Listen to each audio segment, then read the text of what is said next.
আল্লাহ নবী সাল্লাল্লাহু আলাইহি সাল্লাম বলছেন, আল মুমিনু লা ইয়াখদাউ ওয়া লা ইউখদাউ। মুমিনের সিফাত, মুমিন কাউকে ধোঁকা দিবে না, মুমিন নিজেও ধোঁকা খাবে না। আমি ধোঁকা দেবো না, থেকে ধোঁকা খাবো না, আমি এত ব্যাককল না। আপনি আমারে কইবেন আমি দৌড় দিয়ে এলাম, কেন মিয়া দৌড় দিমু? কেন আমি দৌড় দেবো কেন? আমার আল্লাহ আছে না, আমার নবী আছে না বেটা, আমার ধর্ম আছে না, আমার কিতাব আছে না, আমার বাবা মা আছে না বেটা, আমি বেঈমানের মতো হব কেন? আমার আত্মসম্মান কোথায়? আত্মমর্যাদা কোথায়? আল মুমিনু গিররুন কারীম।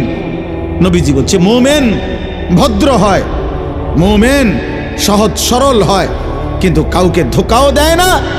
আবার এই সহজ সরল মানে ভদ্র, কারোর থেকে ধোঁকা খায় না। কাফের মুশরিক আমাদেরকে ধোঁকা দিবে কেন? একটা চুল দিয়ে তোমারে ধোঁকা দিয়ে দিল, একটা মোবাইল দিয়ে তোমারে ধোঁকা দিয়ে দিল, আল্লাহ ভুলাই দিল বেটা। এত বড় মুসলমানের ঘরে এত বড় কাপুরুষ বেওকুফ হবে কেন? একটা ছোট্ট উদাহরণ দেই বেটা, ছেলেরা বাবা তোমরাও শোনো। রাসূলুল্লাহ সাল্লাল্লাহু আলাইহি ওয়াসাল্লামের একজন বিখ্যাত সাহাবী ছিলেন হযরত আব্দুল্লাহ ইবনে জুবায়ের রাদিয়াল্লাহু তাআলা আনহু। নবীজির সাহাবাদের মধ্যে নামকরা সাহাবী ছিলেন তিনি, আব্দুল্লাহ ইবনে জুবায়ের। আমাদের নবী আপনারা ইচ্ছা করলে তোমরা ভাই বসো, ভিতরে ভিতরে জায়গা আছে, কতক্ষণ দাঁড়ায় থাকবা? ওয়াজ হবে 2-4 ঘন্টা। দেখি এত সোজানি বিরানি দিয়ে এলাম, আপনি কি বুঝা দাঁড়ায় রয়েছেন? হ্যাঁ হ্যাঁ, এত রং নি আমনে, ওটা মনে করছে তার সময় হয়ে গেছে, মনে সময় হয়েছে না। কতক্ষণ পর্যন্ত ওয়াজ হয় বলা যায় না।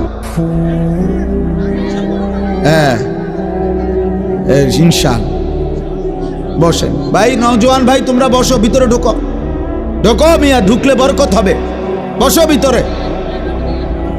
দোস্ত তোমরা ভাই একটু আগায় দাও। নওজোয়ান ভাই তোমরা যারা মাঝে বসছো তোমরা আগায় যাও, একটু আগাও, ওদেরকে বসতে দাও। কথা বলো না, এখনো তো ছুটি হয়েছে না, কথা কয় কেন? জি ইনশাআল্লাহ আল্লাহ কবুল করে। রুল আমিন মিয়া আমারে কোনো সারা রাতে চুক্তিতে আনছেন, আল্লাহ কবুল করেন। মাশাআল্লাহ মাশাআল্লাহ, আল্লাহ আমাদেরকে আল্লাহর মহব্বত দান করে।